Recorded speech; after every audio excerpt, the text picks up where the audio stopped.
So this is pretty awesome.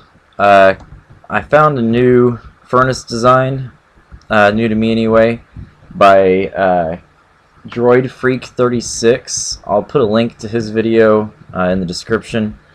But basically, I've been doing some redesigning of the AutoSmelt 3000. I knew about the droppers, but I didn't realize how small they would be when incorporated into the system. So I had a minecart system back here to bring stuff in, so I replaced that with a dropper system. Same with the input. And the only reason I ever had the minecarts was because I couldn't figure out a way to get the fuel distributed evenly through the system.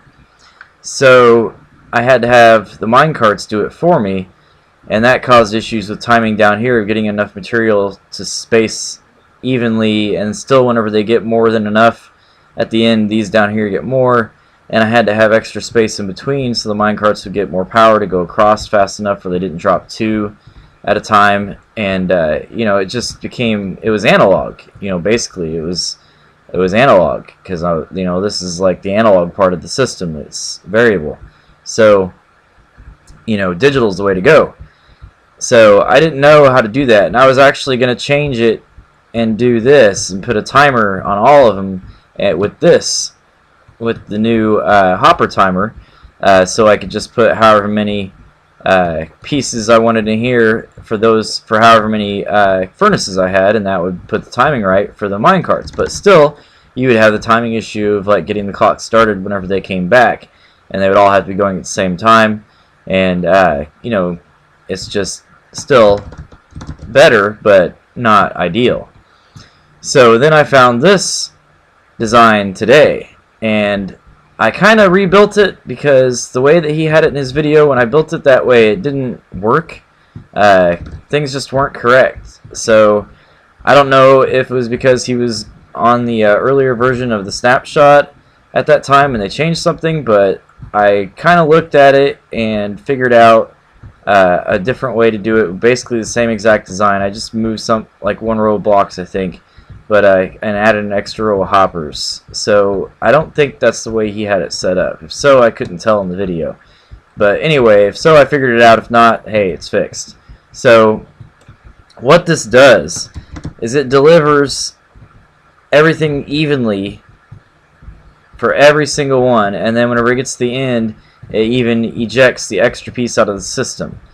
So that is perfect for what I need to do. And it also gives you this, which is a system indicator light, you know, the ability to add this, which I've been trying to do in my system for a long time and just hadn't been able to get anything to it with the way that I designed it. I couldn't get the power source out here and not interfere with anything up here as far as the minecarts would go and being powered.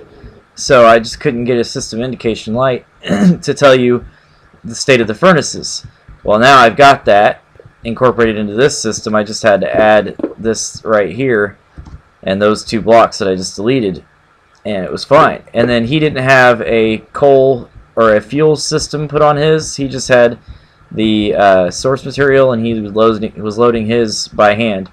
I just mirrored his on the opposite side and did it with the fuel side.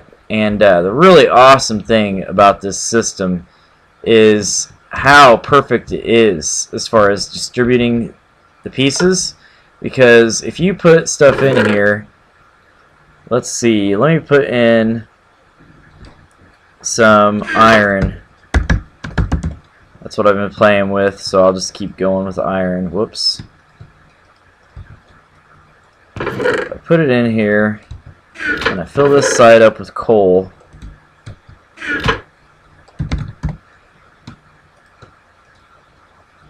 Darn it. This is so awesome. First time I saw this, I was amazed. So I added this part right here just so I could get everything to go at the same exact time.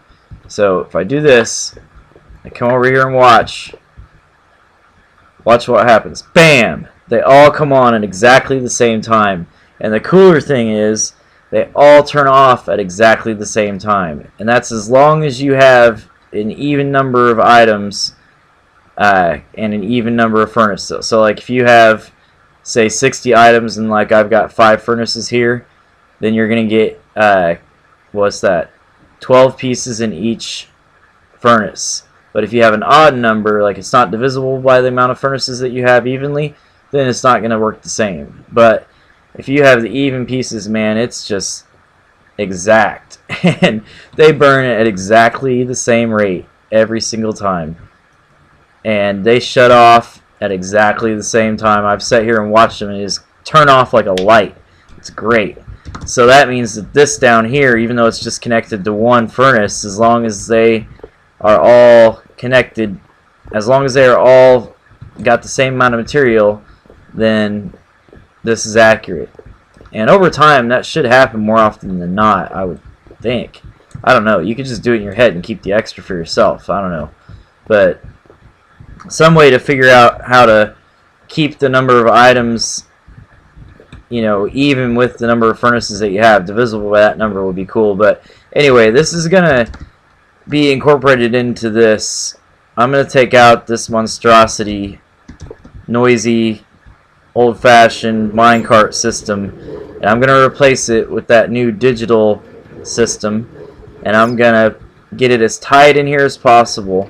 And I'm going to move this tower. Probably it's not going to take as high of a tower because I'm going to put this thing in the air if I have to float it as high up as I need to here. Might change the charcoal system somehow to make it fit better into the system over here. I'm not sure, I haven't thought about that, but I'm going to try to use my pre-existing sorting system, my pre-sorting system, and my after system over here, and just incorporate the new digital furnace into the AutoSmelt 3000, and it'll become the AutoSmelt 3500 or maybe even 4000. I might call it 4000. I don't know, but yeah, that's gonna be awesome.